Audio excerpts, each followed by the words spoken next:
hip means to know. It's a form of intelligence. To be hip is to be update and relevant. My name's Curtis, you know what I'm saying? I here with my man Paco, you know what I'm saying? Hip Hop Conspiracy, you know what I mean? Trying to give some facts to people that don't know certain things that's going on out there. Okay, so recently you were on the news here in VA. Right. Go ahead and tell the people what exactly happened. You bought what kind of? Well, what happened was I had actually purchased a Ford Expedition. It was a 2001. I had purchased it like back in what 05. No, I apologize, 07. You know, from a third party, basically, and what ended up happening was on August 24th, 2000. Okay, so hold on, you bought the Ford Expedition in 2007? 2007. But what year was it? Was a 2001. It's a 2001. Yeah, okay, but you bought it from a friend, or? Yeah, I bought it from a friend of mine. You know, at the point in time, I was hanging out with a cat, you know, and we had worked together. Okay. And you know what I mean, he sold me his car. So, okay, so go ahead. What happened? Well, on August 24th, 2009, 3 o'clock in the morning, somebody banging on my door, bah, bah, bah, you know, somebody's yelling outside. They're like, you know, there's a fire, you know what I mean, outside. You know what I mean? It was like somebody's car's on fire. Now, when I first heard them, you know, it was like 3 o'clock in the morning. I'm thinking, yeah, whatever. You know what I'm saying? Somebody out here trying to play a prank. You know, but he was real persistent. He was banging on everybody's door. So, you know, after about 2 or 3 minutes, I poked my head out. So he don't know who's. Nah, he didn't even know. He don't know. He just knows someone close, but that lives close in the vicinity. So he's just banging on everybody's door. Yeah, pretty much. He was banging on everybody's door at the apartment complex. I live out Chesapeake. So was it like an explosion? Nah, it wasn't an explosion at first. You know what I'm saying? It was pretty much just fire. You know what I mean? You wouldn't even have, you know, it was 3 o'clock in the morning. I didn't hear anything until I stepped outside and looked at the car. You know what I mean? When I first stepped out there, you know, I saw my car, you know what I'm saying, engulfed in flames. So it's almost like it's the movies or something. Yeah, at first that's why the joint just on fire, like someone just. Yeah, it was just burning up. And I was like, yo, man, what, you know what I'm saying? I'm thinking, yo, you know what I'm saying? Could you tell if it started from the hood or if it started from the back or? Well, at that point in time, I couldn't tell. Okay. You know what I mean? Because the whole car was on fire. In flames. Okay. Now, as I'm staring at the car, you know what I'm saying? I'm just staring at it like, what? You know what I'm saying? You know what I'm saying?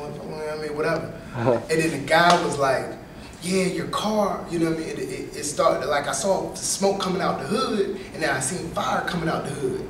And I was just sitting there listening to him like, what is, you know what I'm saying? What is he talking about? Fireman came, and they started putting out the fire. So how did he see it? Is he outside chilling or something? I guess. I don't know what dude was doing. I guess he was just like walking around. I mean, it's 3 o'clock on the weekend. Okay. No, it was Sunday. So, you know what I mean? Maybe it was coming from a bar. I don't know what he was doing. You know what I mean? He just said that luckily he did.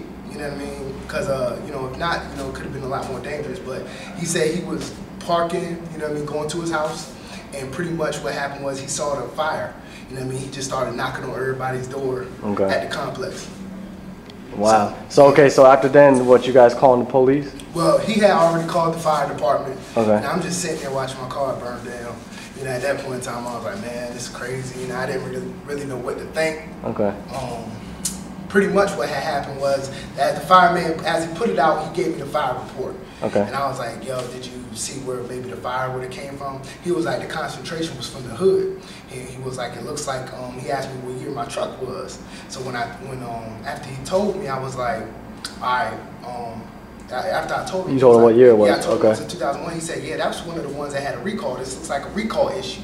I had no idea. I was like, recall? So he had already heard about this problem with other vehicles? Yeah, the same kind? Yep. Well, tell them again what your car was?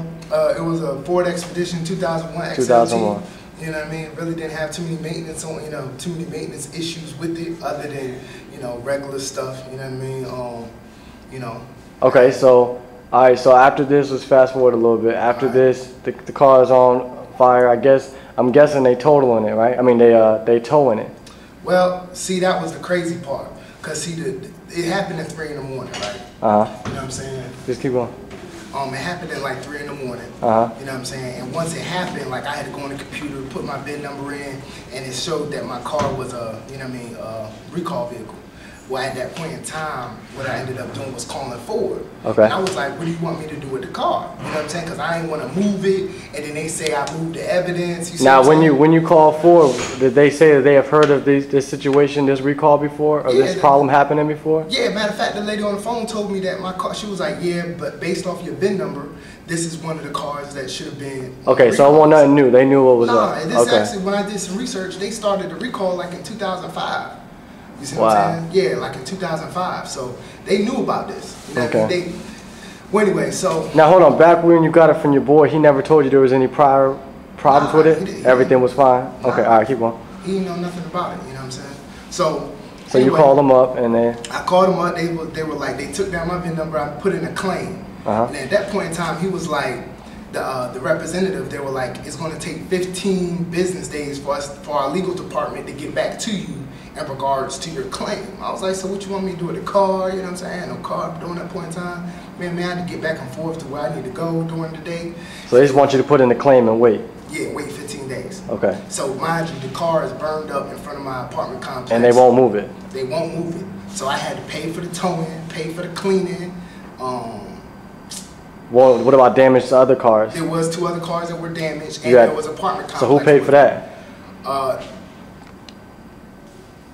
There was some things worked out, you know what I mean? So, you know, they got some of that taken care of, but they, as for their cars, like their insurance wouldn't cover it, my insurance wouldn't cover it.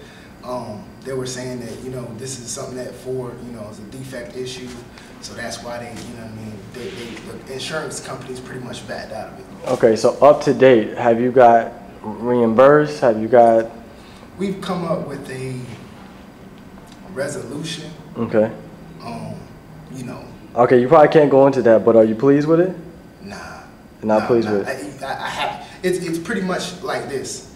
You know, whenever you have an issue with like a major company like this, and that's what I was afraid of from the jump. Okay. You know, they want to pretty much protect what they have going on. And their image. Exactly. Okay. So what they do is, you know, like, you know what I mean, regular people like me and you know what I'm saying, they'll basically say, okay, we'll give you this. Okay. You know what I mean? We're not accepting responsibility, you know, even though it's documented that this is really our issue. Yeah. We'll give you this, and you know what I mean, we're not accepting any responsibility. And in exchange for that, you know, if anything else comes about it, you know, we washing our hands of it. Now, I would have been. So basically, down the line, you can't come to them or. Exactly, or nobody else can come at them. Plus, they know that since they're a big company, you know, they ain't worried about, you know what I mean, I don't have $100 million. Yeah, you're right, exactly. So they'll give you something to basically say, hey, eat this little bit of bread. And keep quiet. Means to know it's a form of intelligence. To be hip is to be up, date, and relevant.